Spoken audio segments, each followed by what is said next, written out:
ladies and gentlemen, and welcome to Fight for Our Freedom Radio. And I'm your host, Badbaby. And tonight we are so honored to have back with us my good friend, renowned astronomer, Gill Broussard. And we are going to update you with some information and give out some good information on how to prepare. Welcome to the show, Gill. How are you this evening? Doing great. Thank you. Thank you for having me. Oh, it's a pleasure to have you back. We love hearing from you. Well, I'm glad to take the opportunity to answer any of your followers' questions and maybe enlighten them on any new information we may have. Well, we are going to, this evening, towards the end of the show, for those that are going to call in that are on the phone, if they want to push *8 and raise their hand, we will allow you to be unmuted and ask Gill questions tonight. Before we get to that part of it, I want to ask you, Gill, explain to us why our government is not telling us about this planet and what's going on. Well, it's not beneficial for them for people to lose their jobs. We call it a panic in the marketplace. They'd lose their retirement. Banks would seize up. Economy would come to a screeching halt, and people would be worse off than if they allowed the economy to continue. But the only thing it does, it leaves the public in the dark on preparing and studying about what could occur and what are the facts and is this object real? Do you think, Gill, that they do not want people to be prepared or survive this event? Different leaders have different opinions on that subject, but they've showed them models. They've had a computer model that shows them, particularly for their country, how quickly it would go into chaos if it would be announced. The market collapse, or currency falling or fluctuating drastically, and then the people would be less prepared than what they would be before. So it's really left up to an individual to do his own studies and come to some sensible conclusion. Is this a real object or is it not? And what would be a proper way of preparing for it? And so it's left up to the individual. So why do they suppress us that are trying to get this information out so badly? Because I know a lot of people that have researched this planet and that are under great attack for even coming out here and talking about it. I think there's various reasons for different people. Some people, I'm not quite sure whether they have correct data. And there's many people on the internet that the data, they claim to have data, but they don't. They have stories, ancient stories that which for the most case is not interpreted correctly. Because if you don't have a basis, a root to understand the story, like through the Chinese record, Asian records we have, now we can go back and look at these ancient writings in a much different light and understand much clearer what they're talking about. Well, Gill, how did you decide to start researching this? Well, it started off with a question. People asking different things, and I've had a question or two pertaining to this planet, whether or not it's real and it has any validity. And I gave a off-the-cuff answer saying that as far as I would be concerned, it's not real because of some of the information that I heard on the internet. It didn't make astronomical sense didn't make mathematical sense, and often it didn't even join correctly with science. So it leads the person to believe that something like this does not exist. And that's where I was a hardened skeptic. And so, but there was a series of catastrophes that happened in the past. That's quite clear to find in the text of different cultures and different periods of time. Now, was there a common denominator that was the cause of this? It definitely wasn't global warming, as what we call it today. And so I decided to check the Asian records, because their records go back the farthest as far as astronomy goes. And it goes back probably close to 4,000 years, 4,000 to 5,000 years. And I picked up a white paper report. It was the reevaluation of the Eastern and Western records of the supernova of 1054. The supernova was seen earlier than what was, about 3 or 4 months earlier than what was normally dated. And that the main data that people were using, it ended up not being a supernova because this object moved through multiple constellations. A supernova is stationary, just like the North Star or any other object that's stationary. It just doesn't move through multiple constellations. And it kind of piqued my interest, because that's what we're looking for. Would be an object of sizable, an object that's sizable, that has a long period of approach, that probably has not been defined properly yet. And this paper piqued my interest, so they gave very exacting information for the time period.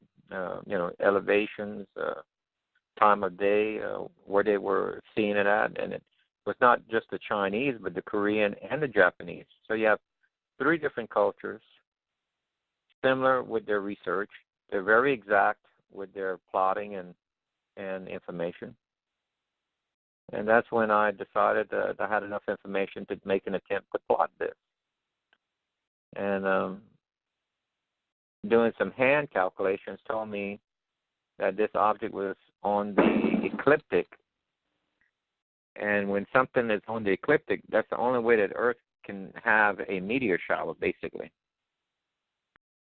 And that was another qualifier for this object, that it had to create meteor showers.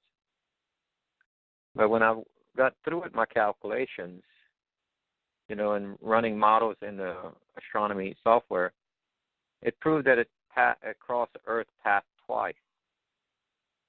That is a rarity. And the other rarity was that it crossed it at roughly 150 to 152 days apart. Well, that brought up memories on what the biblical records were stating.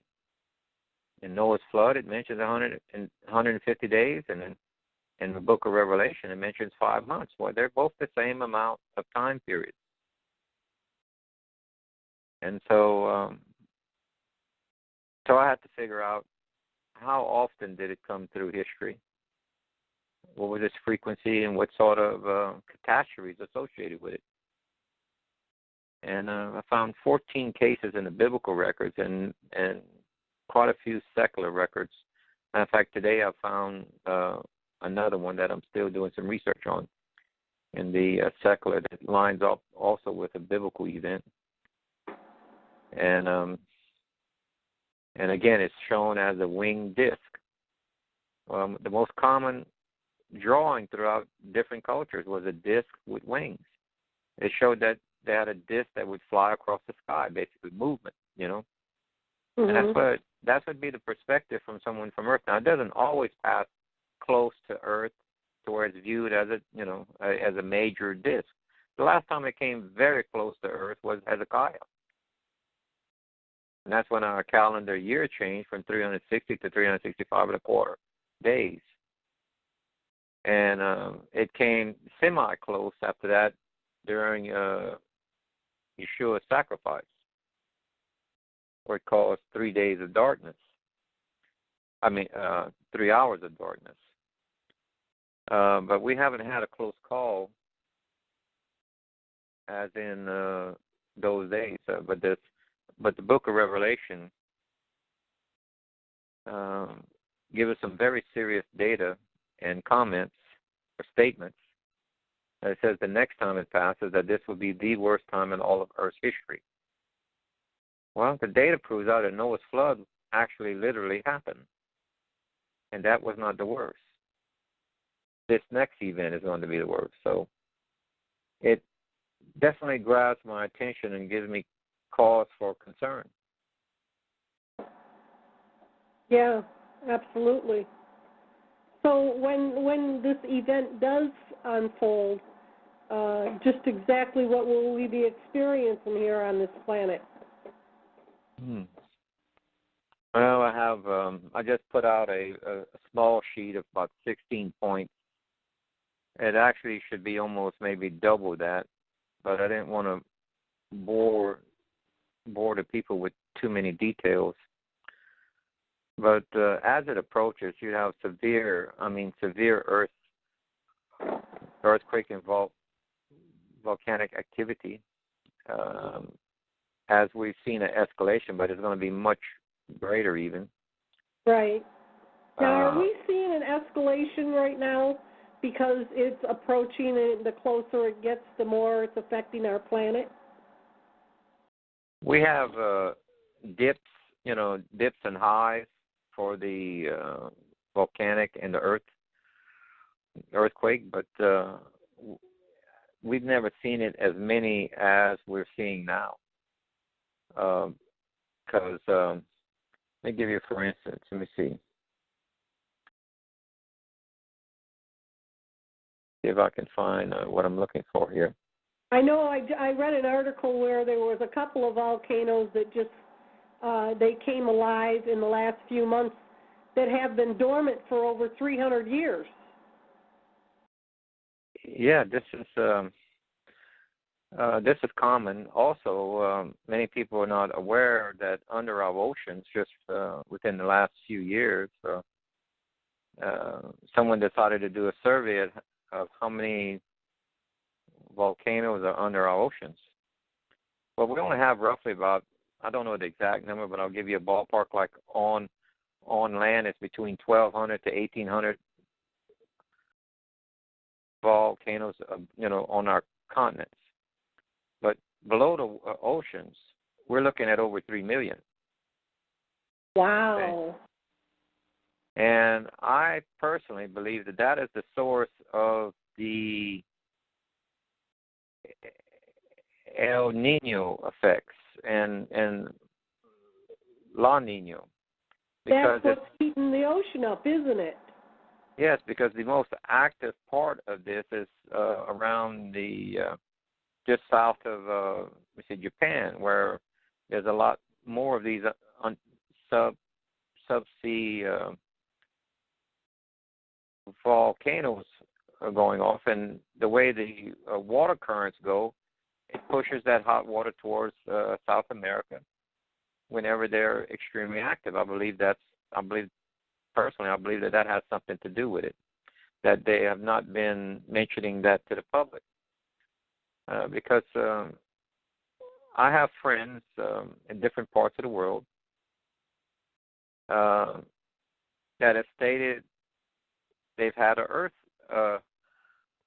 earthquake, a 3 or 4 that's mentioned locally, but it's not mentioned on our national survey. The place where they're supposed to have all of the earthquake records at the USGS records. So they are not showing us all of the earthquakes. For instance, in 1973, we'd have roughly over 4,500 earthquakes annually. Well, just in 2014, we had over 118,000 Earth's earthquakes. And if you go back a little bit further in the 1950s, what was the average, or if you average the last century's Earth's earthquake and put up an average of what it was per year, we have that happening in one day now on occasion. What we used to see as far as earthquakes happening throughout the whole the whole year in the last century, we're having it happen in one day now. And this is across the board on almost everything, from tornadoes to volcanoes. We've had 2 islands that were created out of nothing. It just popped out of the water. We've had major hurricanes, the sizes, and rainstorms like over here. You have to change your rain gauge from measuring inches and measuring feet now. We've had rain within 48 hours, over 2 feet. Also, over 2, the intensifying of the hurricanes also. Sure. But you have to you have to notice that something is wrong when you have to change your rain gauges from what it's reading in inches to feet. That's not normal. No. So we have the magnetic north moving at 12 times its normal rate. And it's within a circle that I've, when I plotted past time periods that it's passed before, because we have a record of the magnetic north that's stored within the rock, and they can tell where the magnetic north was throughout the last millennium. And I went back and I plotted the years that it occurred as far as this planet passing. And it gave me somewhat of a tight circle. Well, the magnetic field right now that we have is inside that circle, indicating the same position that it was where it passed before. Because the magnetic field is affected by the approach of this planet. The only thing that really affects a magnetic field is another magnetic field. And this planet has one, a large one. Because gravity is the weaker force. We live in an electromagnetic universe. That's just now been, debated still, but we have visual proof of that nature provided within our universe when comet Siding Springs passed by Mars. And it made electrical discharge onto the planet. It lit up the entire planet like it was a light bulb. And it can't do that if a comet's tail is ice particles. It can only do it if the comet tail is plasma. And the physicists were correct. So the astronomers, on some of their models, are completely wrong. They do not. They're theories that they claim to be facts, and they're not. That isn't good. You have to have the correct models to better predict this planet and what it will cause pertaining to the planet. And one of the biggest side effects of that, having the wrong formula, is that there's only a biblical model that shows that Earth slowed down in its rotation as it passed through the plasma tail and lost 12 hours of its rotational time period, as well as X amount in its forward position. So without this biblical record, we'd have no record at all to prove that the Earth will slow down by 12 hours when it re-enters the tail of this comet. Comet/planet, whatever you want to call it. Yeah. Well, not to mention with the pole shift that's going to be happening, we're also going to get peppered with the debris field, correct? Yes, they happen at different times. Will that be first, the debris field? No, that's last.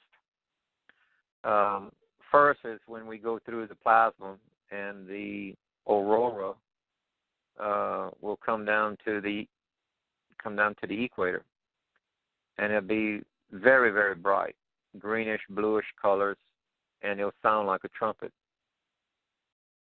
And then the last 6 hours of its approach before it crosses, then the magnetic fields between the two planets will attract each other, and each planet will start to tilt.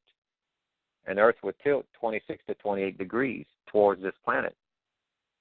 Well, that's roughly 1,800 miles within 6 hours. That gives you roughly 300-mile-an-hour winds on open water, somewhere around there, and maybe 150-mile-an-hour winds on land when you're 90 degrees from the pivot point of the tilt. And then as it comes, when it reaches us, just about even with us, then you have plasma jumping from the planet, which is basically lightning bolts, roughly 30 miles across. And these lightning bolts will make craters on the surface of the Earth. And the sound from these lightning bolts will be deafening. It'll be extremely loud.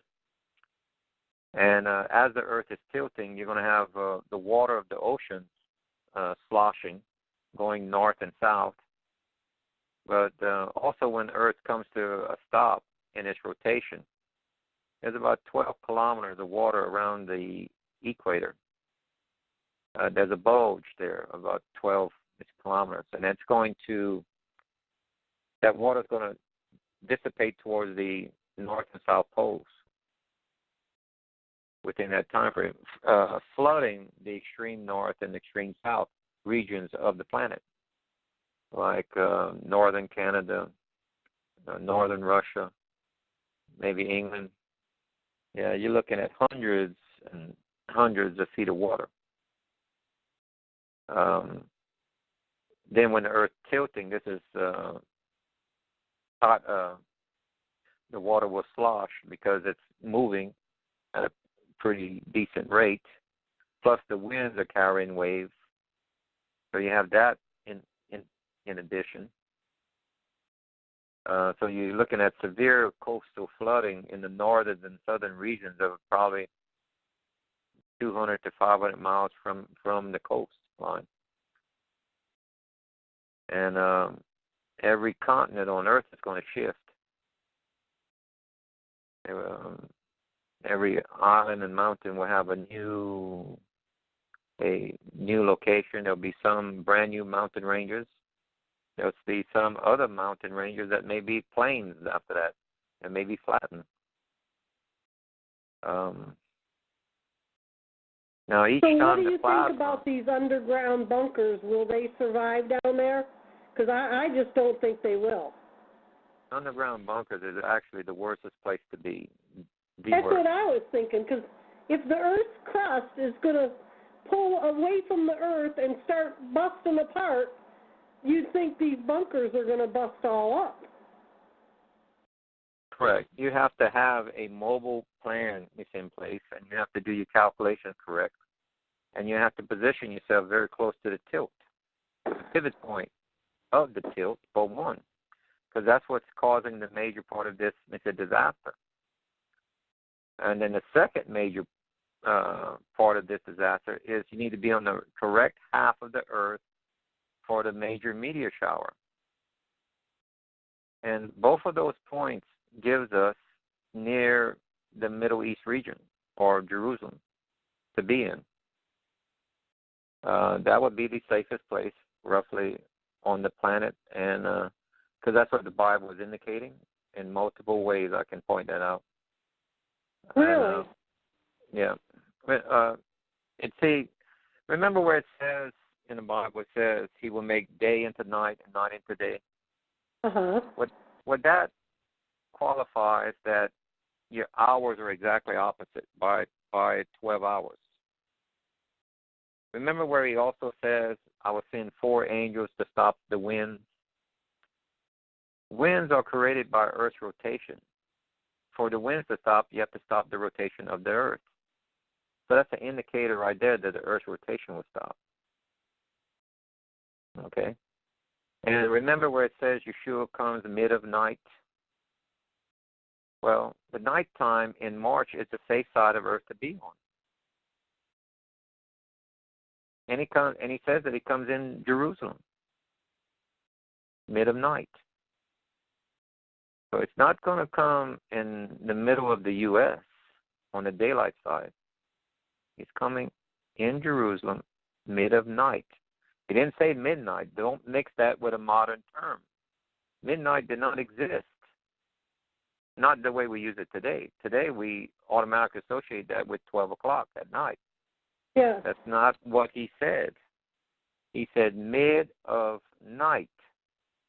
That night on the Jerusalem side will be 12 hours longer than a normal night of 12 hours.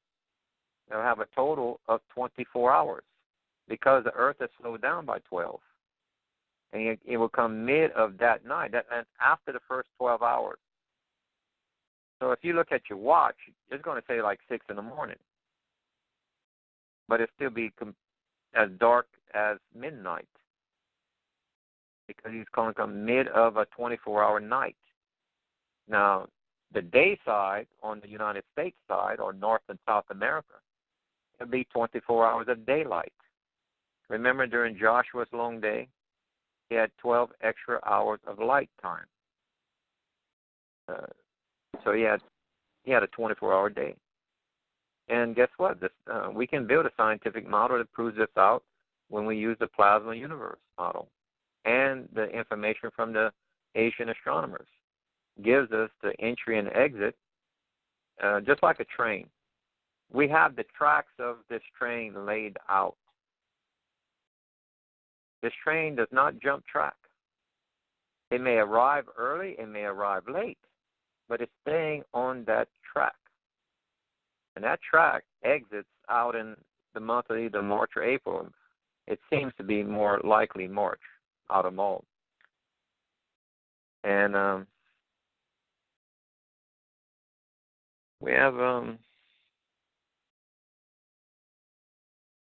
interesting little future coming up here, a little event for the future here. Now, you said that you have some new findings. Why don't you tell us about how that came about and what you found? Okay, well, in 2016, I made an estimate, which was not a prediction, because I've stated clearly, I do not have a crystal ball. I cannot predict the future. But people look for absolutes, and you can't have absolutes. Yeah, I get that all the time. What month is it going to come? When's the date? Well, how do we know? You know, we have no idea where this thing's lingering at. Correct. The Bible clearly gives indicators there's watchmen on the wall. Not everyone is a watchman. And it's the duty of a watchman when he sees the enemy to warn the public. Okay? And Yeshua says the watchman is going to notice the sign in the heavens for you, basically. Because he says, before I come, I'll give you a sign in the heavens. So where are we supposed to look? When he says, the moon is at the foot of the woman. If it says moon, where do we look? In the skies. What part of the skies? When it says the stars are out. Nighttime. From where? The Bible says all views are done from Jerusalem. Just like we have Greenwich Village for world time, the Bible clearly gives us biblical time is set by Jerusalem time. And when in 2016, when the moon was at the foot of Virgo, it gave me great concerns, as I quoted that exact same statement there. It gave me great concerns because that was the natural position of the moon. And nothing happened I said it gave us great concern for us to watch. Nothing happened. So we turned back to the biblical records to figure out what are we missing. And come to find out we were missing data.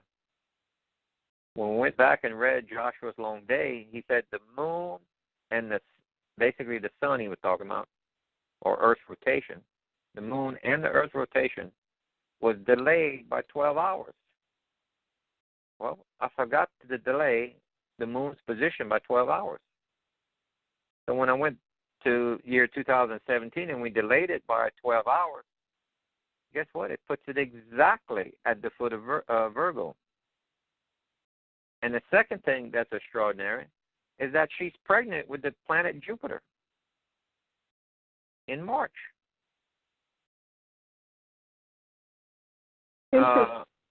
So the watchman on the wall are supposed to be attentive and look. And if we see this planet, it's going to look like a star, and it'll be at the beginning of a Hanukkah, and it'll be on the Job's coffin on the ecliptic, coming out of Sagittarius.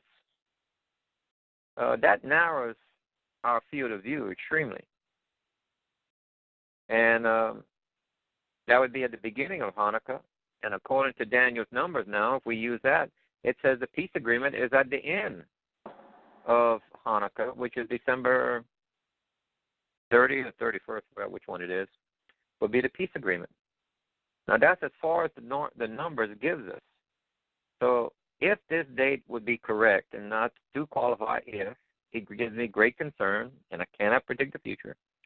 If this date is factual, then that means seal 3 and 4, economic collapse and terrorism over a quarter of the world population, what happened before the end of December. Because the seal 5 is the peace agreement for that war that happened prior on seal 4. So I think we're in for a hard time right after the elections. I think the globalists are going to use the elections as a fall guy, basically, if you want to call it, that they will blame, that the economy collapsed because they're in fear of whoever our presidential elected president would be. So it gives them some place to put the blame, and actually it's not them. It's the globalists doing this. And so I think things we have a possibility of things getting very bad for us very soon globally. Well, the Bible does say that there's another war that'll go down, and that the chipping will go down, and I think all this is supposed to happen before this planet comes around. Oh, without a doubt.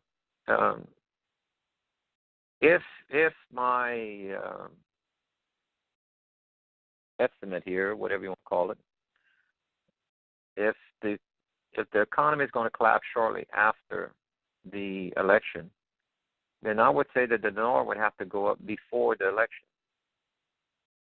Okay, and then that would give us a windfall for us to prepare, because many of us are still very tight with money, and we're not fully prepared with food and weapons if some people need it. Remember where the Bible, Yeshua says, sell your cloak if you have to get a sword. Well, we don't use swords today, but he's saying sell something valuable if you have to get your weapon, because a crook will not come to steal from a person who has a weapon. They're basically cowards, and they're going to go where... easy prey. Exactly. And so many of these people will not have food. Therefore, they'll have to stand in line and wait for the government to feed them, because that's how... Remember, they're going to cause economic collapse, which is called a bail-in. They're going to ration money. Then they're going to ration food, because the economy is going to collapse. And then they're going to ration fuel, because they don't have a Middle East war happening. that's going to drive oil prices to $200 to $300 a barrel. Therefore, it's going to be very rare coming out of the Gulf because of the war, and what is coming out is going to be very expensive. So now, with those three factors of rationing money, rationing food, and rationing, you got control of the people. So the only way to beat that is you have to be prepared before this happens. And the Bible clearly tells you to do this. It says on the Sabbath year and on a Jubilee year, you get out of financing. You do not lend money out. Well, guess what? If you put your money in the bank, they lend it out for you. Yeah. So the only way to not get your money lent out is to pull it out of the bank. The other one is that stock up food. If you don't want to stand in line, in a long line, waiting for the government to dish out bread on one day and dairy on another day and vegetables on another day, then I suggest that you get some freeze-dried and some other canned goods, just like you would for a hurricane or any type of it. Remember, overseas, the political people are warning their people, their population. Yeah, they're telling them. I've been seeing it. It's right on their news. You know, they're telling people to prepare, but they aren't over here. Right. They're telling them to stock up a minimum of 10 days because telling them a 10-day stock up will not cause a panic. And then later on, they'll tell them stock up for 30 days maybe. So they'll gradually increase it without causing a shock to the economy. Yeah. If you notice what Putin did, remember he did, I think, 14 million people exercise for them to go on these underground shelters. Yeah. And he claimed that it was a nuclear. 40 million people. Okay, 40 million. And he said it was for preparedness for in case of a nuclear attack. But it took him 3 days to get the people through the exercise. A nuclear attack is within 15 minutes. What he was teaching them is for a meteor strike. If they would have a meteor strike, you'd have days to prepare, to go on the ground. Yeah. It was his way of helping his people. Yeah, and they also announced it on their news about the planet coming. Yes, it did. I saw the videos on that. Yeah, I saw the video too. They announced it, and so did China. There is enough scientific information in white paper reports, certified, qualified, that states that we have unknown gravity affecting our planets and our comets and our asteroids. It's the same area of space where they were looking for the 10th planet with the Pioneer and Voyager probes. We have 14 models in the biblical records. We have the Chinese records. You put all this together, there's 88 constellations. All of the data is pointing to only one constellation, Sagittarius. Guess what that's called? That's called south of the universe. South of the universe is not polar south, like so many people on the internet claim. That's not south of the universe. South of the universe is like a flat table. You have the compass on a flat table, cardinal points. Well, midnight, around the 4th of July, midnight, you're looking due south on the ecliptic. The ecliptic is where the sun passes across the sky. There's a thin line that represents the planetary plane of Earth. And for us to have a meteor shower, for this thing to cross us, it has to be on the ecliptic, that thin line across the sky. Otherwise, it will not cross our path if it's off of that. So, well, I had read an article stating that they also have some type of cloaking device up where we can't see it. Correct. That was the first one to propose that.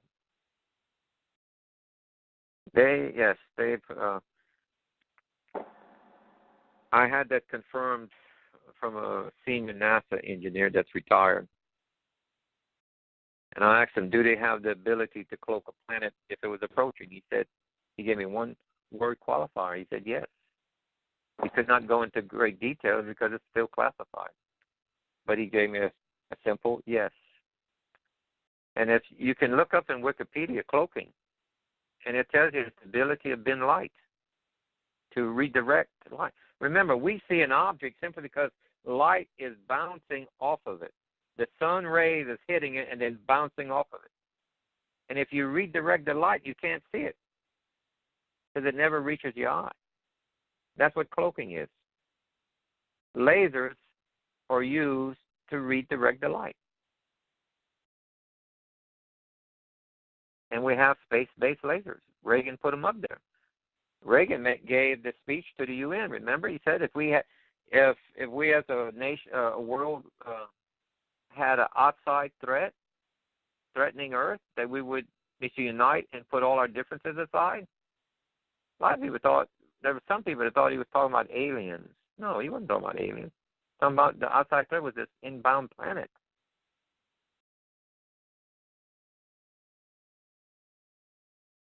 Well, so basically, after the election is when we're going to go through the economy collapse. And sometime after the election, I believe. And it will probably be blamed on no matter who our president is elected. It's going to be their way of directing blame. And it'll be globally, this economic crash, okay? But it's actually the globalists pulling the trigger on getting control over the people before that's how we'll know that this planet is actually approaching. On what year? 3 to 4 months ahead of time, they have to pull the economy. They have to pull banking. In other words, they have to ration money, ration food, and ration fuel. Then you know that it's going to be this next following March or April, but March is the higher indicator. Now, see, I also had read that they plan on pulling a false flag on us, that they plan on doing an EMP, making our electrical grid go down, so that if they do an EMP on the United States, a lot of people will die because they need electricity to live. People that are on dialysis, people that are in the hospital. They won't. Yeah, I can assure you they won't do that. They may do it over a city, okay, if it was a ground attack, but they don't. But they will not do a black flag across the whole United States. Won't do it because that would take out commercial planes. And right now, they still don't know what side of the Earth the meteor shower is going to hit. Therefore, they need commercial. Do you know that the globalists.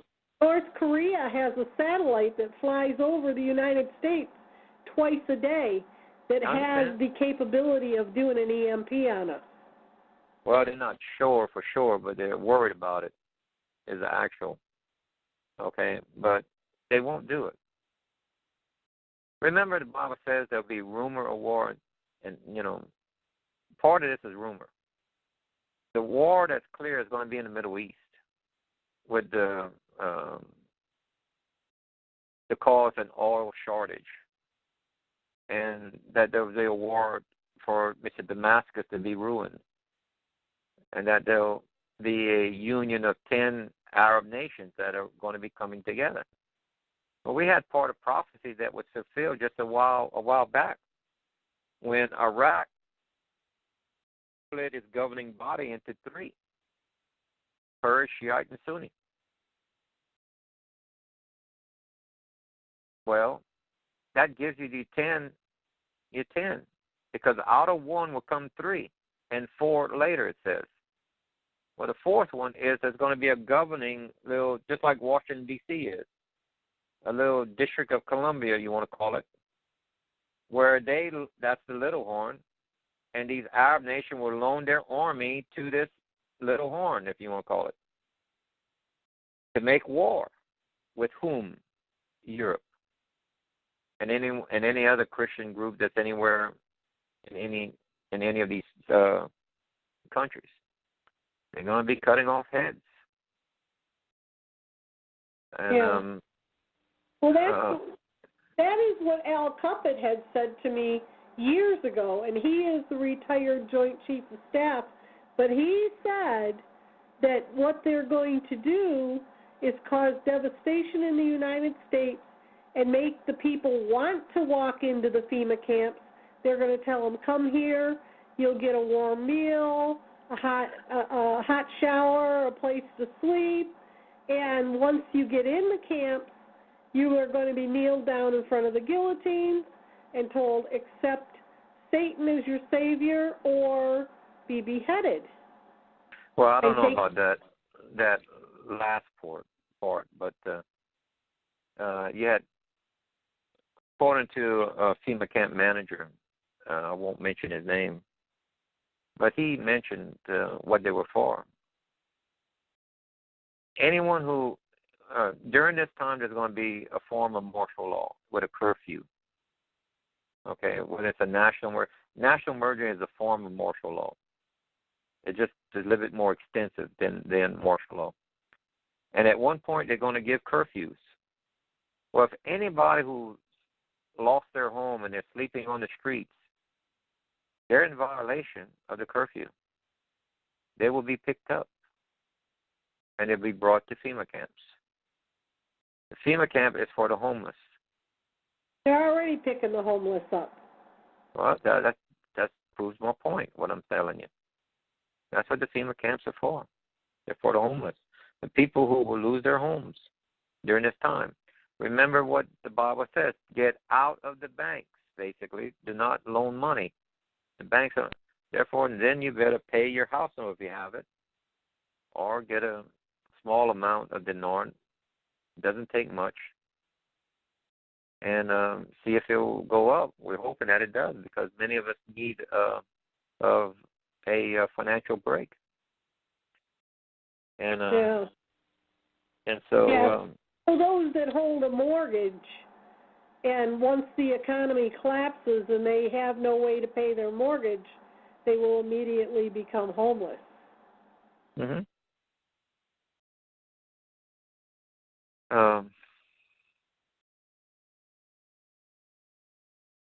Remember when Moses was for the Exodus, well, just before the Exodus, we was doing basically putting plagues and everything on Egypt? Yeah. Remember how the Hebrews, like the 3 days of darkness? Well, yeah. He told the Hebrews to stock up 3 days of oil. The Hebrews had lights at night. The Egyptians didn't. And this was this planet causing the eclipse for 3 days. So that's part of the scenario. Well, I think you're absolutely right about oil going up, because they're already advertising on the news that oil is going to really skyrocket this winter for people that are heating with fuel oil. And they're already giving out numbers. And I thought, how in the world can they do that when there's no prices and the oil hasn't, there's no reason to raise the price for oil right now? Well, they can estimate how severe a winter is going to be by weather reports. Yeah, well, they were saying on the news yesterday that natural gas was going to be, to heat your home for one winter, was going to be like $700 higher, and fuel oil was going to be like $1,200 higher. Yeah, well, keep in mind, I'm saying that oil is going to go up to $200 to $300. It's not because of a hard winter. It is because Iran and Saudi Arabia, Kuwait, and the Arab Emirates went to war with each other, and they blew up each other's dock loadout facilities for the tankers. Therefore, it leaves only one major producer out of the Persian Gulf, which would be Iraq. and there will not be, they won't be able to supply enough volume for everyone, so therefore there'll be a little bit of rarity for the oil, and there'll be not as many tankers willing to go into a war zone with that amount of fuel or oil on board of a ship. You could be blown out the water.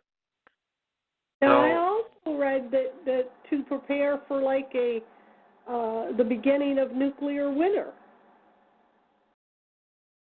No, you see, these are all extremists. But if you understand the biblical text in the last book, his people have to be able to fly out of here, okay, to meet him in Jerusalem to fulfill a mekrah. That means a dry rehearsal, which ends up being a real event. Elijah shows up for the Feast of Passover in Jerusalem. 3.5 days later is when the Messiah shows up, which is the day of the crossing of this planet. And you see the sign in the sky then, that same night. That's described in Revelation 12:1. The globalists need commercial planes working to where the Masons and the other globalists will better fly from Europe to come to these underground facilities in America. And vice versa. These planes have to work. So there's the threat of EMP, but the EMP is not going to happen. It may happen locally to one city or two cities, but it will not happen across the nation. That would completely mess up the text of the Bible. And the Bible is quite clear if you understand it well enough. Mm-hmm. So the wars will be skirmishes. It won't be all out, World War II or III. That isn't going to happen right now. That's later. But it will force a peace agreement will force Israel to give up the West Bank. Israel may or may not be in this war that's coming up. But for Europe and America to have peace from terrorism, they're going to strike a deal with the mullahs, and they'll give the command for terrorism to stop when Israel gives up the West Bank. And that's how Europe gets peace. That's why all these nations will turn against Israel, because it's part of the reason why the extremists are fighting. And so this is just a setup. This is a setup by the globalists. This is nothing more than that. And it fulfills prophecy. Obama is already dividing Israel. The who? Obama, when he went over there for that funeral 2 weeks ago, he gave a eulogy speech, and he said that Israel it belongs to Pakistan. Yeah, well. You sure it doesn't mean Palestinian or Pakistan? The Palestinians, yes. The Palestinians. All right. Yeah, well, this is the Bible says there's a war against Jacob. And that people that sit at our table claiming to be our friend are actually our enemy. Well, they're in Washington right now. And they're in Europe claiming to be our friends. And they only seek our destruction. Jacob is Jews and Christians, basically. And whoever is adopted into this house that believes in the Messiah and the Father. You're adopted into Israel. It's clear. The text is clear in saying that. So they're part of Jacob also. And this war is against Jacob. Esau is forming a war against. That started in the year 2001. That was the jihad. That started it. And that started Jacob's trouble. You want to know how long Jacob struggled? Just read his story about his marriage.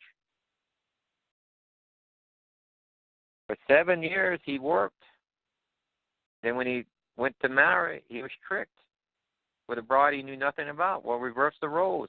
We're waiting for a groom. We were tricked with a groom we knew nothing about, and it claimed to be the Messiah. Do I really have to mention the name? Now we have to wait another 7 years. Okay, but there's a Jubilee. You can't marry during the Jubilee. There's no food for all the guests of the wedding because you're in a conservative mode in a Jubilee and a Sabbath year. So after this Jubilee, it's when guess what? That's when the sign in the heaven appears. And he said this generation that saw Israel formed will not die out before all is fulfilled. They're in the mid-80s right now. Jupiter has an orbit of 11.8 years. Jupiter is in the belly of Virgo.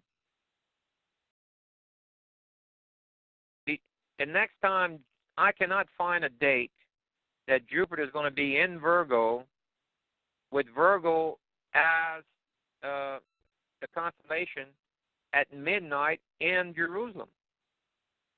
That 11.8 years does not fall on a Sabbath year or a Jubilee, for sure for the next 50 years. So this entire generation will be dead if it goes another 50 years. And there's no lineup whatsoever of Jupiter going into the belly during a Sabbath or Jubilee year, or right after one, It just doesn't happen.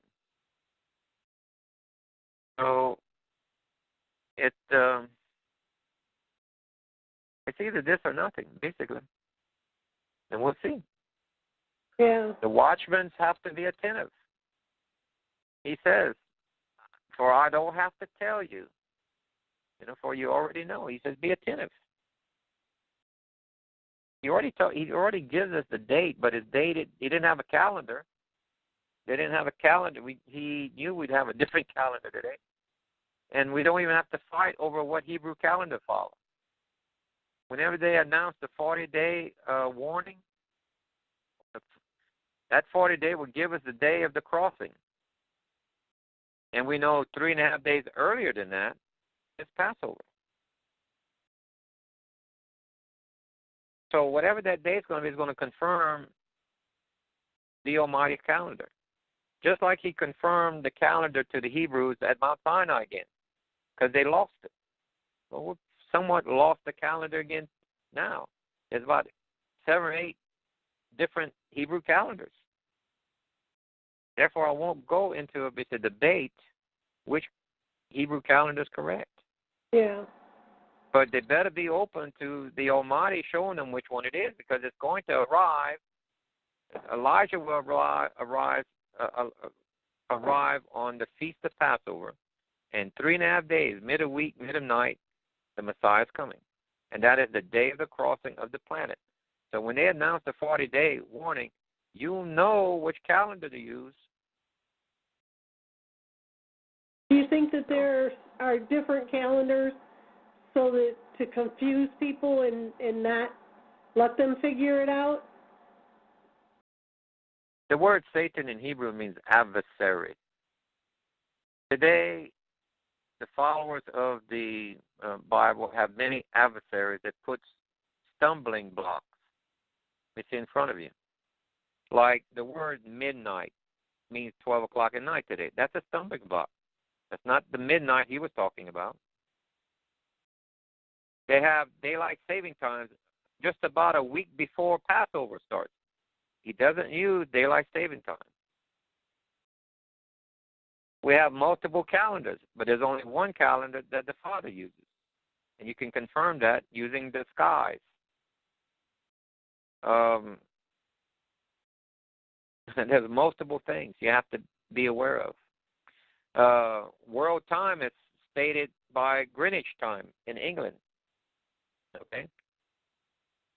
Bible states world time is stated in Jerusalem. You have to follow these Hebrew customs, and because it's a Hebrew book written by Hebrews with a Hebrew mindset.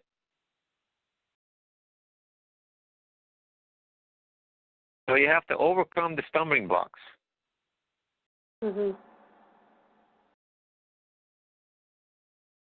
So, what do you recommend, Gill, for those that are listening right now? Because it's going to be chaos that's going to be coming down.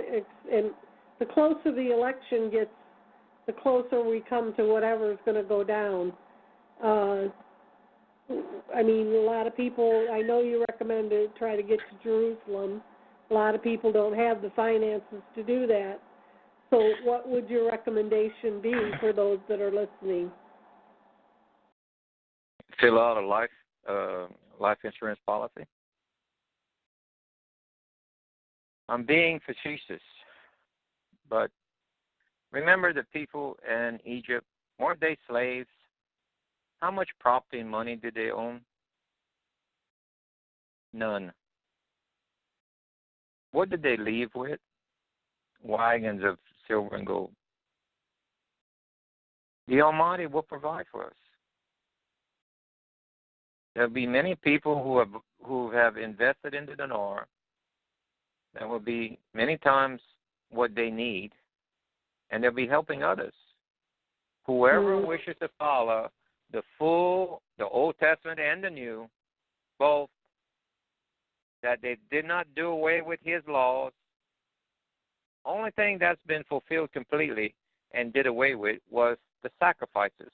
You don't need those anymore. That was interest paid on a debt that was owed at Mount Sinai. That's paid for. But exactly the laws that we were told in many of our churches to disobey, that you don't have to follow, like is exactly the problems we're having in society today,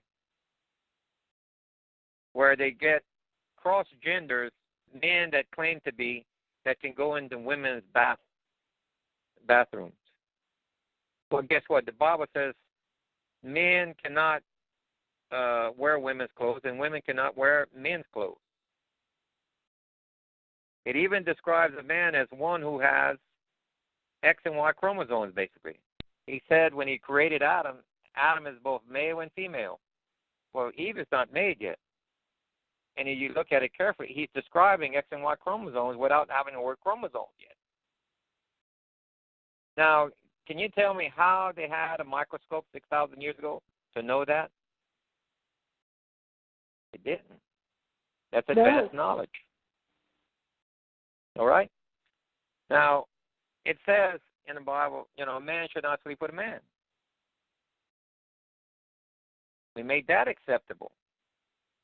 The Bible, again, these same rules I'm quoting, they said you don't have to follow it. Only follow the Ten Commandments only. What about the one that says you should not have sex with animals? Well, Canada and Germany just made it where it's not illegal to have sex with animals. Yeah, and they've been doing that in Europe for quite some time. Also, I heard that they are printing a new Bible for gay and lesbian marriage. Sure. I do have a guest that had asked me earlier that they wanted to ask you about the dinar, and I'm going to unmute. Welcome to the call, Arizona. Did you want to ask Gill about the dinar? Yes, I did.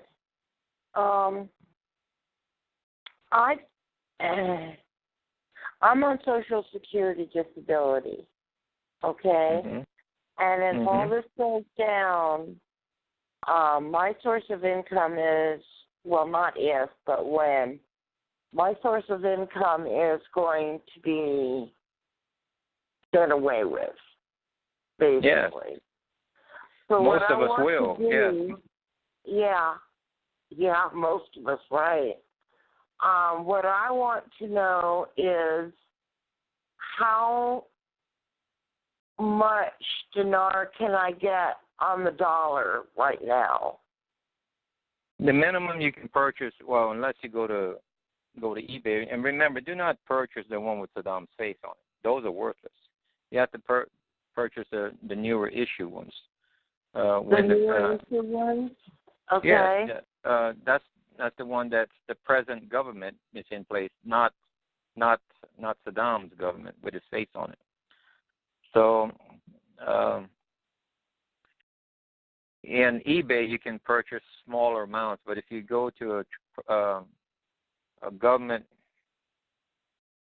managed site,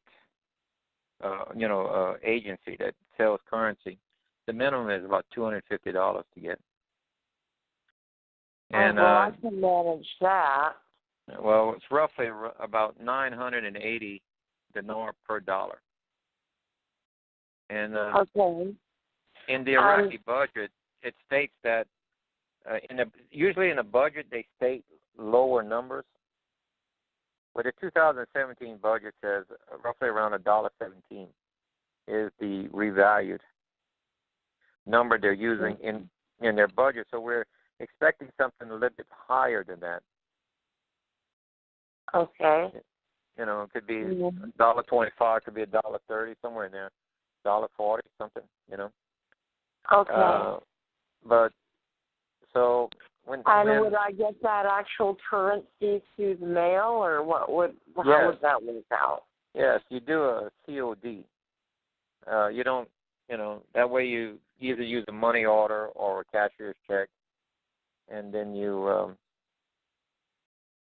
place your order, and then you send them a picture of the money order or the cashier's check with the order number, that you place your order with.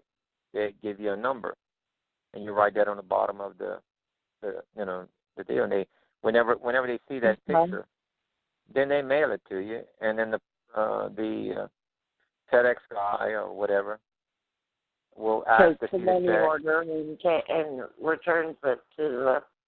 Exactly, and then he hands you physical currency in your hand. Anybody that tells you they're not handing you physical currency, I wouldn't touch that with a 10-foot pole.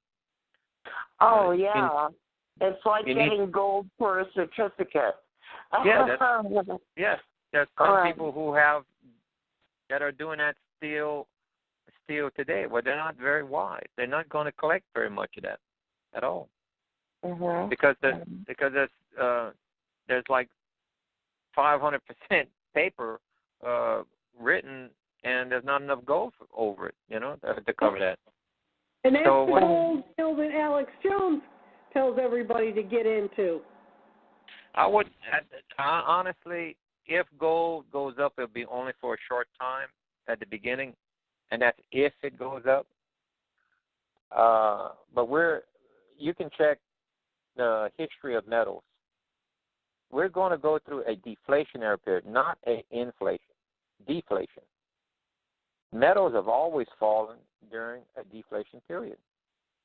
Land will fall, homes price will fall, but debt won't fall. Your income will fall, jobs, what you pay per hour will fall, and people will be upside down on their mortgages and everything. That's why the Bible tells you get out. He says to get as much as you can paid off and get out of the financial situation during a Shemitah and a Jubilee year. These are rehearsal patterns of a real event, and it's fixing to happen.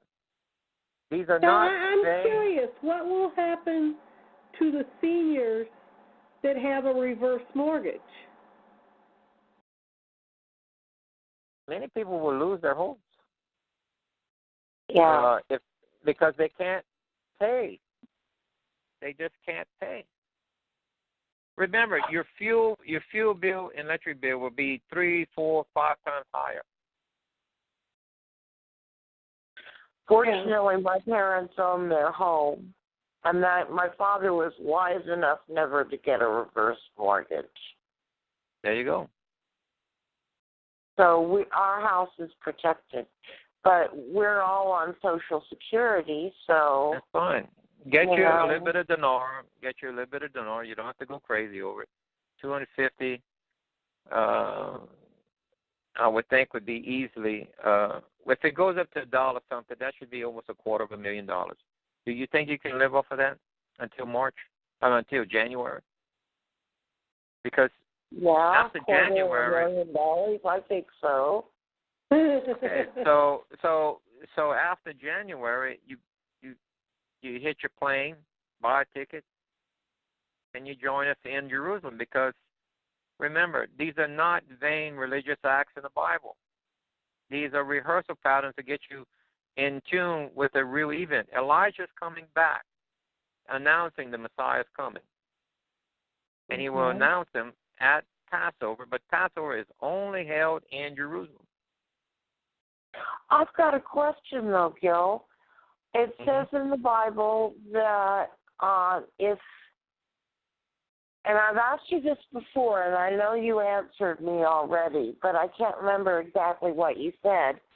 It says in the Bible that if they say that the Christ is here, do not go. If it says Correct. they say the Christ is there, because there's Project Bluebeam, too.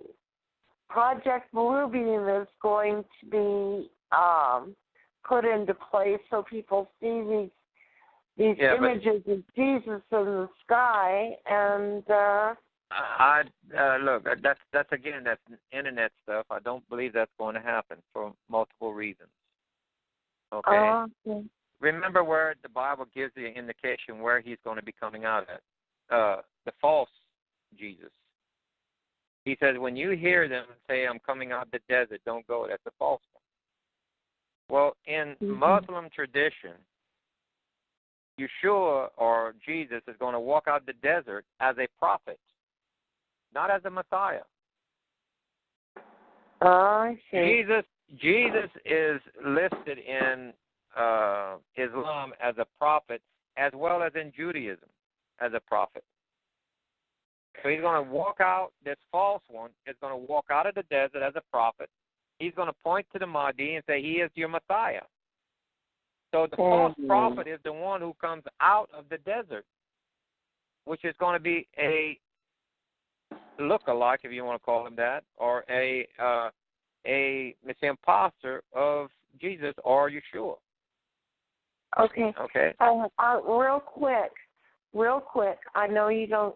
I've been asking quite a few questions, but there are quite a few very devout Christian people, very good Christian people, who are not going to be in Jerusalem. What happens to them?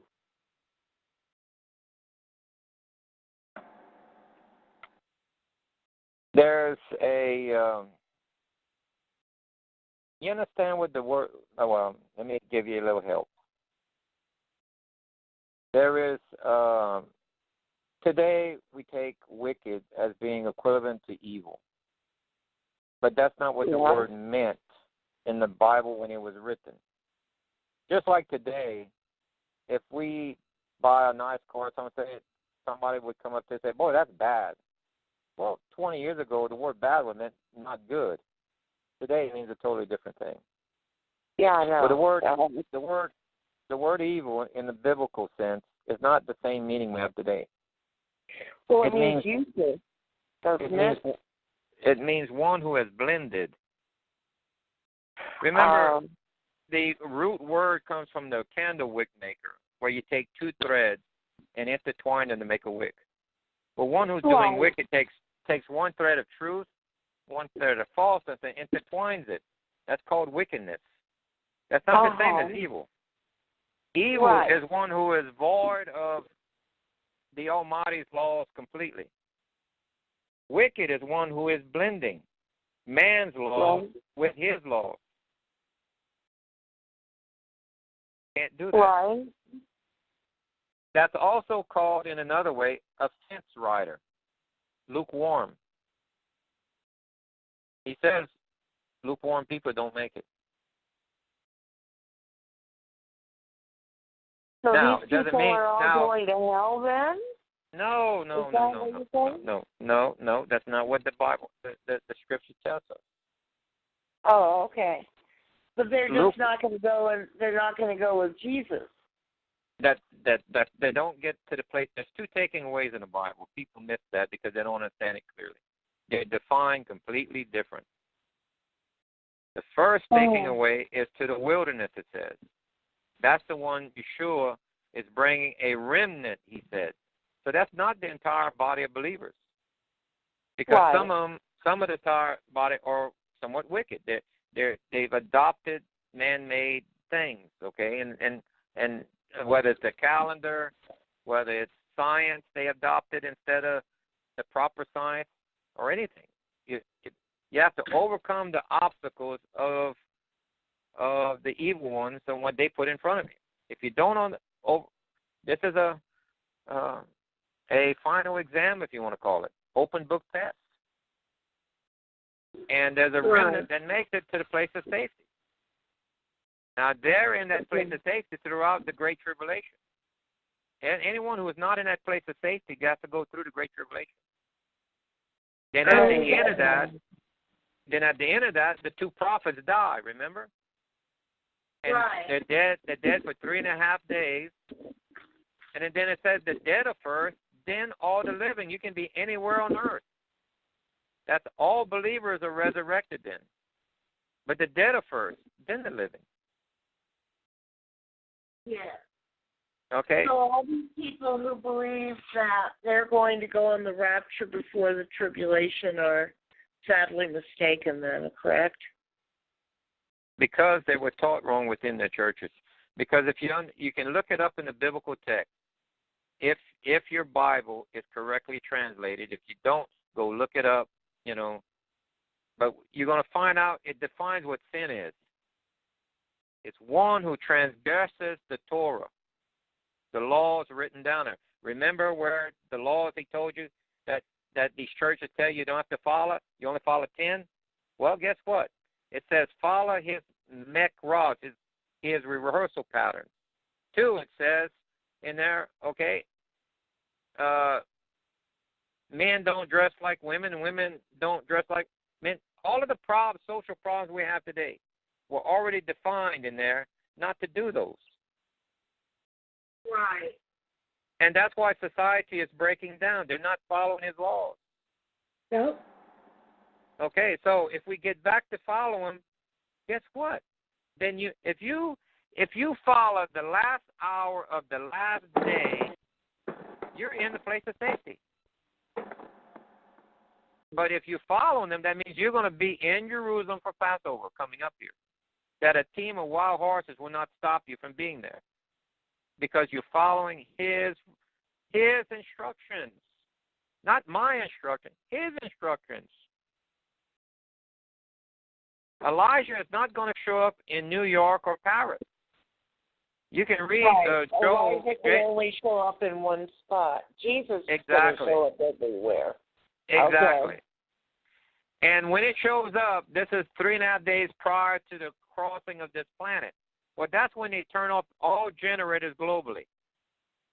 So those next 3 nights, you're in the dark, except for oil lamps. There's no electricity. So when Elijah shows up for the Feast of Passover, you're burning oil lamps and candles again. So there's no TV crews or radio stations announcing and showing you that Elijah has come. This is a private meeting for the remnant that has showed up. And it's also a private meeting 3.5 days later when Yeshua shows up, because everybody else will be underground asking the rock to cover them. Only his that people the mountains would fall on them. Yeah. Yes. See, the actual word meant cover them, not necessarily fall, but cover them. They're trying to get under. That's the worst place to be. But because they're scared of Yeshua and they're scared of this planet, and only his people are above ground, waiting for him. Right. Okay, well, thank you, Arizona. I have a little story I want to tell Gill, so let me mute you back real quick here. Gill, earlier today we had a little conversation on the phone, and I explained to you a little bit about being targeted. A lot of the people that are targeted right now are being targeted by these groups that belong to churches. The Catholic Church is involved. The Church of Scientology is involved in this targeting. The Jehovah's Witnesses are involved in this targeting. Let me help you. There is a woman that is a target in Ohio that the woman next door to her is the one who is targeting her. She is microwaving her. She is poisoning her. And she goes to church every Sunday. And this woman lives so close to her. It's her house, a driveway, and a house. When their windows are open, she can hear what they say in their house. Her little 16-year-old daughter came home from school and told her mother how proud she was of her, that she's doing such a great job microwaving the woman next door. But she feels she's saved from all of this because she believes in Jesus. And she even said to the woman that I talked to in Ohio, well, what would Badbaby say if I told her I have Jesus? What right does she have to tell me I don't have Jesus? My answer to that was, I'm not saying you don't have Jesus, but does he condone you murdering your next door neighbor? And the fact that these people are going to these churches that are misleading them, they think that they're all going to be saved. What is your comment on that? Well, remember in the biblical text it says the synagogue of Satan? Remember in most King James Bible it says that? Well, yes. I prayed one day because I recognize those two words as Hebrew words. Synagogue means assembly. Satan means adversary. If you really want to know, if you want to call him the devil's name, you go read it in, I think, the Book of Jubilee or one of those outside books. It gives you the actual names. I don't have them memorized because I don't want to know his name. But it's not Satan. Satan is not a name. It simply means adversary because it's a Hebrew word. Satan in Hebrew means adversary. So I prayed I thought I knew the answer. I thought this was talking about Muslims because they were attacking Jacob. So I asked for clarity that night. I prayed and I said, so I prayed in Hebrew and I prayed in English. I said, who are the ones who assemble who are against you and your people? Because that's what it basically says right there. But the following morning, I heard his voice. I've only heard his voice 3 times in my entire life. Well, that time I heard his voice the following morning. And he gave me this one-liner. He says, all the ones dressed in black like a uniform. Now, I'm going to say it one more time. All the ones dressed in black like a uniform. It took me about a week to figure out how complex and all-encompassing that one sentence was. He named every major religion. He named the Orthodox. He named the Catholics. He named the Eastern Orthodox. He named the Coptic Christians. He named the Armenians. He named, you go on and on with this, okay? But keep in mind, the entire Bible is both legal, which is what the Old Testament is, legal and moral. Well, he just also named the legal system. He named the judges in the black robe. He named the lawyers in the black suit. He named the SWAT team that's arresting you. And this was 2 or 3 months before ISIS showed up, dressed in black in the middle of the desert. Our adversaries choose black to wear constantly like a uniform. Just because someone's wearing a black T-shirt, don't say that they're Satanists or not the adversary. That's not what he said. He says the ones that dress like a uniform. They're constantly dressing in black. They're in an organization. Whether it's secret or open, they're in an organization. Those are our adversaries. You didn't have to name them like you named them earlier. All the ones you named earlier dress in black. Yes. These are our adversaries. These are the ones who assemble and are not teaching the literal word of what the Scripture says. And the only way you're going to find out the literal word is study some Hebrew and go back to the Hebrew writings to see if your Bible matches it. I went through 5 of them, and I only had to settle with one that's close, because there's not a single Bible we have printed in English that matched the Hebrew. Not a single one. But the closest one I could find that matches is called the ISR, the Institute of Scripture Research, out of South Africa. It still misses the Aleph and the Tav, which are listed in the Hebrew. So I turned back to the Hebrew to make some to mark up my Bible. I'll mark where the Aleph and Tav is, because Yeshua said that's him. You heard it as Alpha and Omega, but the New Testament wasn't written yet when he said that. He says, "I am this mystery." It was the Old Testament, and it was written in Hebrew. What is the Aleph and the Tav? And he is this mystery. And there's a whole part of the Bible we completely haven't studied yet, the meaning of, and that's the deepness of the Aleph and Tav, on where it is and what its meanings are for that passage. And there's something like 5,000 places or so. The next 1,000 years we'll still be studying the Scripture. But we have yet to scratch the surface of it, the depth of it. So actually, all these people that are going to church, I call them $5 Christians, that are, it boggles my mind that they can actually think that they're going to go to heaven and that they're following Jesus and that they're good people when they're poisoning, harassing, murdering, torturing innocent people, and then they walk down the street singing, "Hallelujah, Jesus, I'm so glad I'm saved." I mean, how blind can you be? Well, there's a big reasons why many of these so-called churches and assemblies do not teach Hebrew or have Hebrew classes for the people to understand, to where they could go back and read the original, because it would kill most doctrine. It would absolutely break it, because they would see for themselves it doesn't say this. These things that many of these religious institutions are saying.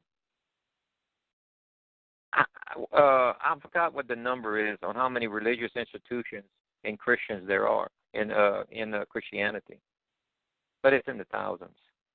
Well, just take ISIS for an example. Right now, they're doing some kind of ritual where they're taking innocent men and cutting their heart out and eating it. It's some ritual of purifying themselves. How in the world? Who is it that's doing this? ISIS. Oh, okay. Gotcha. They're taking innocent men, holding them down, and they're doing it in a group setting, cutting these men's heart out and eating it.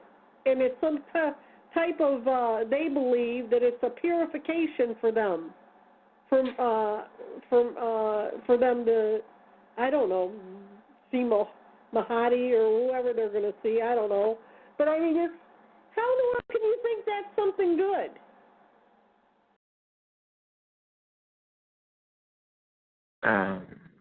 No comment on that one.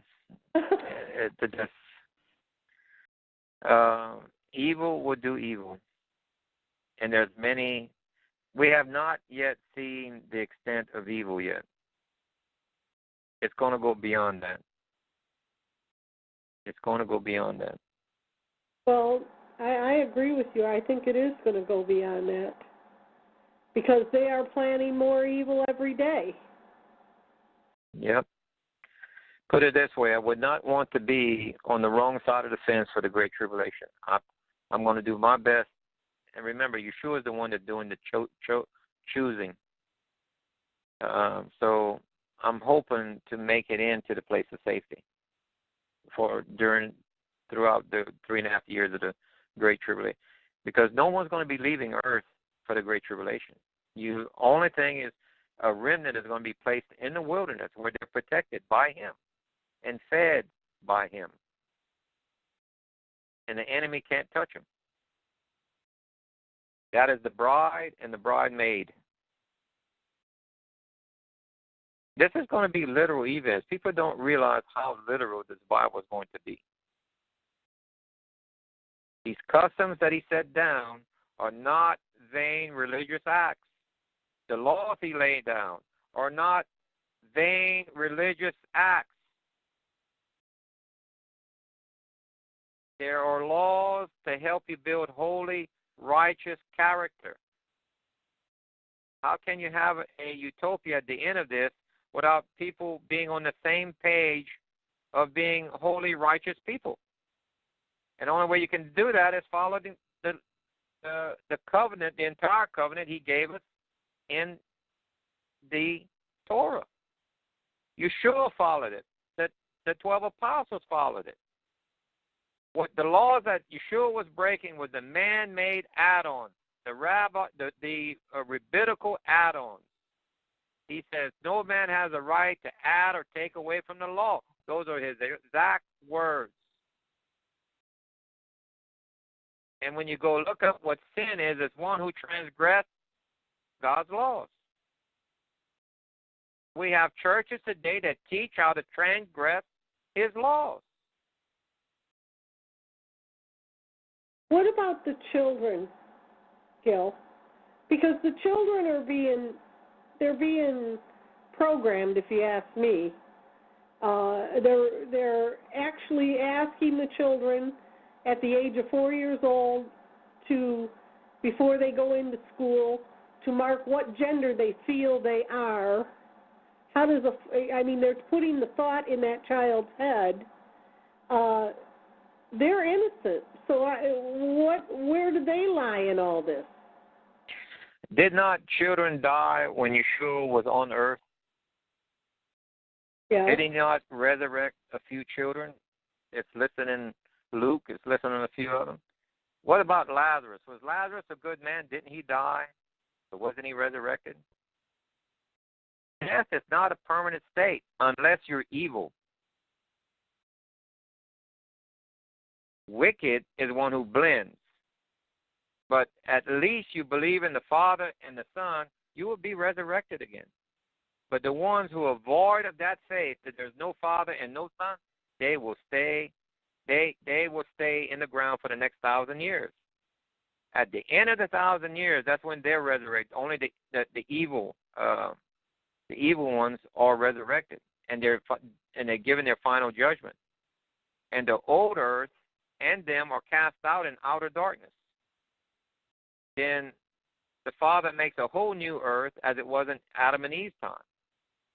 You had more crust, more land than we do now today. You had a canopy of water around it where you had a perfect climate, and the earth's tilt was not tilted as much.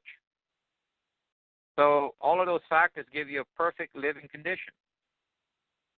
And we're put back on earth, and the New Jerusalem sets down on earth, and we live with Elohim. The word Elohim means the authority figures. The Father is an authority figure, so is Yeshua is an authority figure.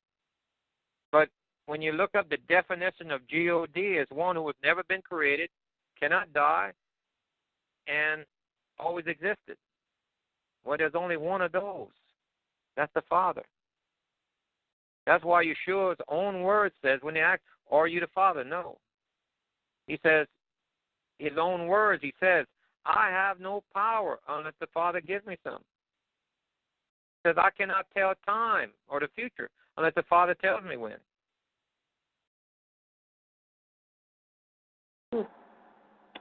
Yeshua was the first of creation. That's when time and space was created, at the same time when Yeshua was. Time and space came into existence when Yeshua was created as a spirit being.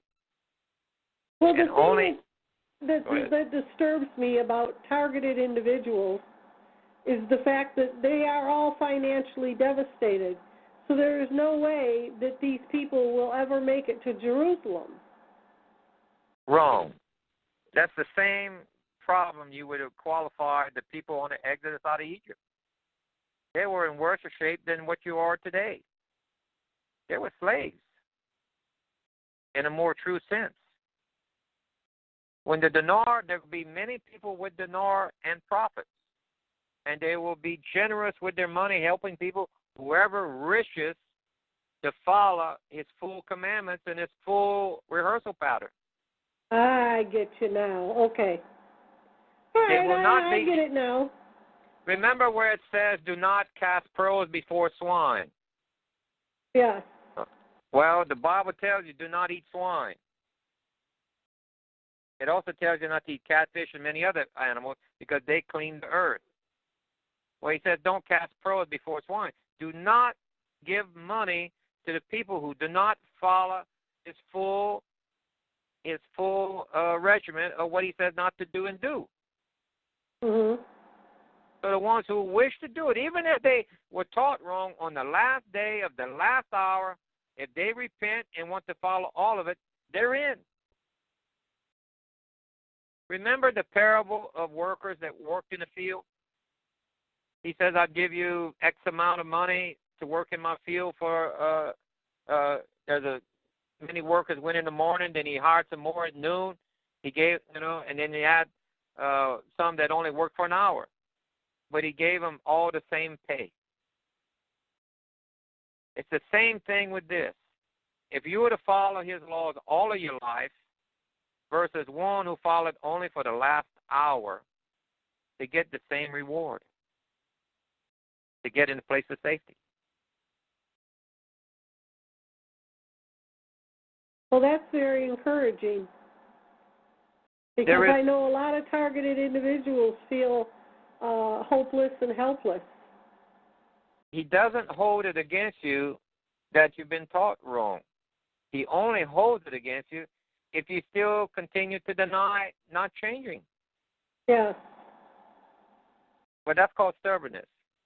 That's called the prodigal son. He won't change. He won't come back. He eats with the swine. That's what the prodigal son had to do before he decided. And when he did come back, the father welcomed him with open arms and still gave him another share of everything he had, like he never left. Religion has created more prodigal sons than any other thing on earth. But this is not about religion. This is about a way of life, accepting it as building holy, righteous character from the time you get up to the time you go to bed. These are instructions on how to govern and rule and build holy, righteous character. That's your process in life. Build holy, righteous character in yourself. When you take care of yourself, the rest of the world will take care of itself also. That's how you build a unified people at the end of the 1,000 years, to where they can live together. Torah is inscribed in their hearts and their minds. That means you have it memorized and you believe it with your heart and you follow it. That's the way they would write it in the ancient texts.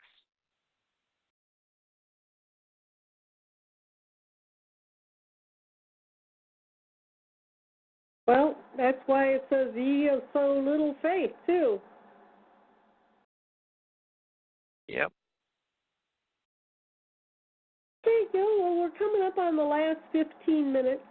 Is there anything that you want to cover for the last few minutes of the show? Time is running out, people. I believe after this election, I don't know how much longer after the election before we start to see dominoes fall. But it greatly concerns me because there's no absolutes. I cannot tell the future. I can just read the Bible and understand it, and I'm anticipating and seeing signs that greatly concerns me on what's happening globally. Prepare, because I believe he's coming back extremely soon. And it's measured in months and weeks, not in years.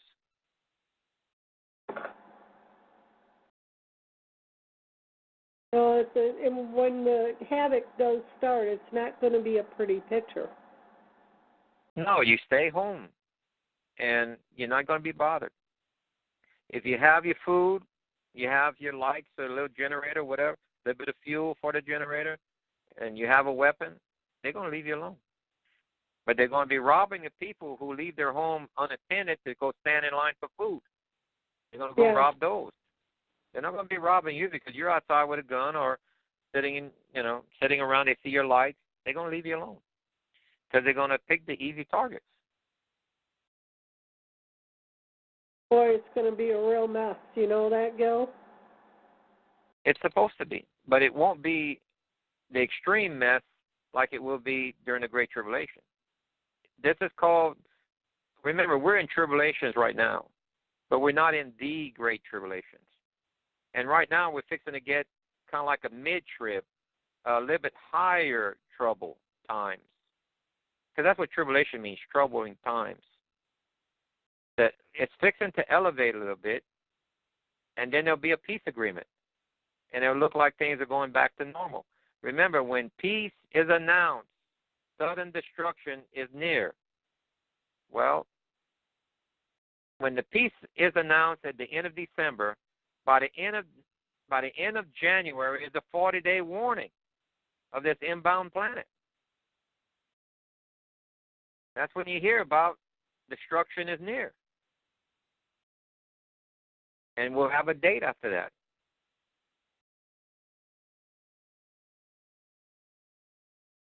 There's no way that they could have wrote the book of Revelation and all these books to where it's interconnected data with that matches the end book, which is the days we're living in now, and get this correct 2,000 years ago. And have the science right, which we didn't know until the last 20 years or so. We didn't get the science right that the universe is a plasma or electromagnetic run universe. Only through a plasma model does the models reproduce the events in the Bible, 14 places. They couldn't have faked a eyewitness account correctly without knowing the science, and they didn't know it. So this book is extremely unique in every aspect of science, morality, guidance. It is correct in all aspects. And I'm going to follow the detailed instructions he's given us for the end days. I'm going to be in Jerusalem shortly after that peace agreement. In January, I'm leaving. If we hear of a peace agreement at the end of December, in January, I'm leaving. I'm out there. I'm out of here. Because by the end of January, they're going to announce the 40-day warning. And that's when the world will actually know that star they see. Remember, when it's about 7 days away from Earth, it's only going to be about half the size of the moon, visually. Throughout most of the time, it's going to still look like a star. Like you look at Venus. Anytime you see, like the first star you see at night before the rest of the stars come out, that's a planet. That's usually Venus or it's Jupiter.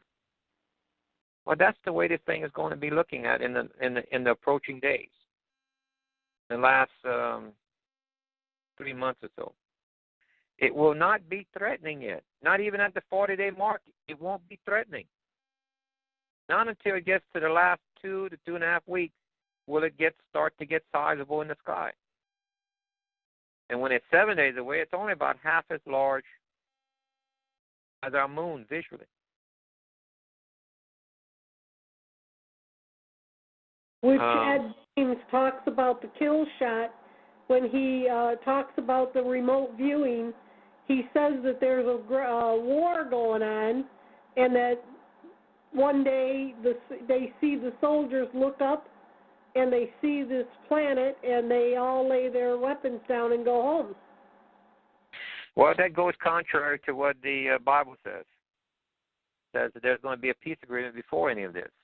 So you won't be able to see this in the sky, like he's saying. I'm sorry, I cannot match what he's saying with the Bible. There's too many things that are wrong with it. So as far as that goes, I wouldn't follow that. So far, the Bible science is absolutely right on. And it's no way that they could have wrote this, or normal man could have wrote this without help from the Almighty. And there's only one entity that can give you absolute truth and absolute predictions, and that's the Almighty. And he already wrote it down for us.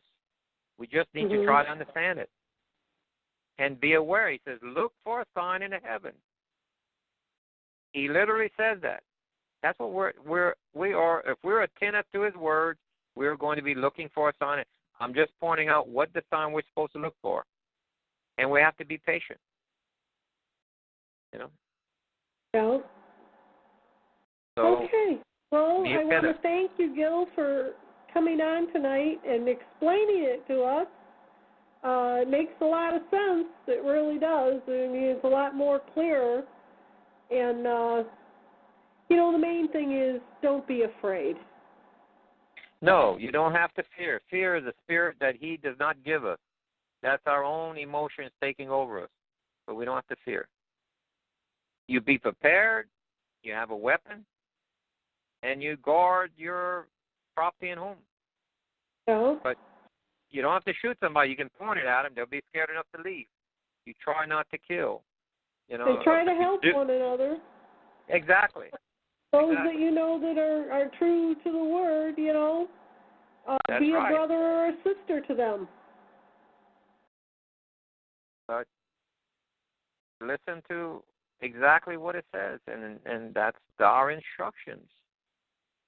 And it makes the models are right on the money in Revelation as well as all of the other 14 events. It's too exact. It has 110% of my confidence that it's right, and I plan on following it. I feel sorry for the people that don't. Yeah. Well, I appreciate you coming out tonight and sharing with us. It's always a pleasure to have you on. Thank you for having me. You're just a vast of information, Gill. Well, thank you for having me.